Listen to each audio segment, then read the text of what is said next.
جملہ من کنت مولا ہو وہ بھی صحیح ہے، بلکہ ذہبی تو کہتا ہے اتیقن ان رسول اللہ قال، مجھے یقین ہے کہ پیغمبر نے کہا، متواتر ہے، مجھے یقین ہے کہ پیغمبر نے یہ جملہ کہا۔ یہ دوسرا بھی وہ کہتا ہے صحیح ہے، البانی بھی کہتا ہے یہ صحیح ہے، پیغمبر نے کہا اللہم وال من والاہم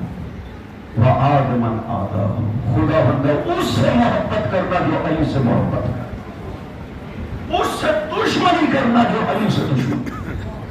منصر من نصرہ، اس کا ساتھ دینا جو علی کا ساتھ دے، وخذل من خذلہ، اسے چھوڑ دینا جو علی کو چھوڑ دے۔ خطبہ مکمل کیا اور ابھی 8 حصے ہیں خطبے کے، اس کے بعد جاری رکھا۔ علی کے فضائل کیے، ائمہ کے فضائل کیے، امام زمانہ علیہ السلام کی 20 صفات کا ذکر کیا اس خطبے میں۔ خطبہ مکمل ہوا، ابھی پاک پیغمبر منبر سے نہیں اترے تھے کہ جبرائیل نازل ہوا، الیوم یائس